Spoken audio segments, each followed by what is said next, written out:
తాజాంశాన్ని చూస్తున్నాం. GVMC deputy మేయర్గా దళ్లి గోవింద్ రెడ్డి ఏకగ్రీవంగా ఎన్నికయ్యారు. ఇక మరింత సమాచారం మా ప్రతినిధి ఆదిత్య పవన్ అడిగి తెలుసుకుందాం. ఆదిత్య పవన్, జీవీఎంసీ డిప్యూటీ మేయర్గా గోవింద్ రెడ్డి ఎన్నికపై మరింత సమాచారం చెప్పండి. విశాఖపట్నం డిప్యూటీ మేయర్ గా జనసేన చెందినటువంటి 64వ డివిజన్ కార్పొరేటర్ అయినటువంటి దళ్లి గోవింద రాజు రెడ్డి ఇప్పుడే ఎంపికయ్యారు. కొంతవరకు ఉత్కంఠ పరిస్థితి నెలకొని ఉంది. ఈ ఎన్నిక నిన్న జరగాల్సి ఉంది, వాయిదా పడింది. ప్రధానంగా కోరం లేని కారణం చేత వాయిదా పడడంతో తిరిగి మళ్లీ ఈ రోజున ఎన్నికల ప్రత్యేక అధికారి అయినటువంటి విశాఖపట్నం జిల్లా జాయింట్ కలెక్టర్ మయూర్ అశోక్ నేతృత్వంలో సమావేశం నిర్వహించారు. 11 గంటలకి సమావేశం జరిగింది.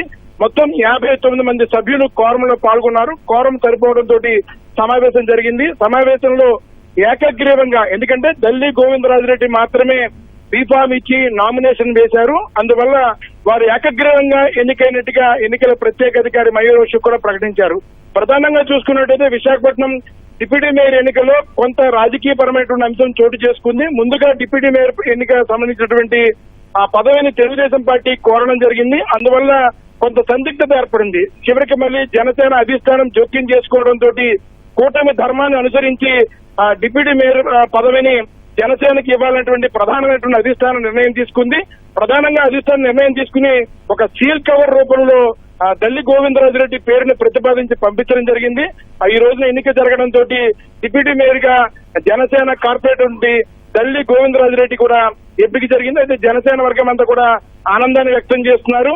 మహావిశాఖ నగరపాలక సంస్థలో సముచితమైన స్థానం ఇచ్చినందుకు ఆనందాన్ని వ్యక్తం చేస్తున్నారు.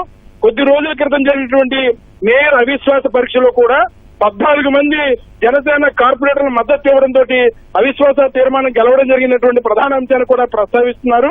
జనసేన శ్రేణులంతా కూడా ఆనందాన్ని వ్యక్తం చేస్తున్నారు. ముఖ్యంగా తెలుగుదేశం పార్టీ రాష్ట్ర టీడీపీ అధ్యక్షుడు పల్లా శ్రీనివాసరావు, అలాగే భీమిలి శాసనసభ్యులు గంటా శ్రీనివాసరావు, వెలగపూడి రామకృష్ణబాబు, పీవీజీఆర్ ఘనబాబు, ఇతర శాసనసభ్యులు అంతా కూడా తెలుగుదేశం పార్టీ శ్రేణులందరితో కూడా సమావేశమై ఈసారి ఖచ్చితంగా సమావేశం జరగాలి, కోరం సభ్యులంతా హాజరవ్వాలన్నటువంటి ప్రధానమైనటువంటి నిర్ణయం తీసుకోవడంతో ఎన్నిక సజావుగా సాగింది. డిప్యూటీ మేయర్ గా దళ్లి గోవిందరాజురెడ్డి నియామకం జరిగింది. ధన్యవాదాలు ఆదిత్య పవన్.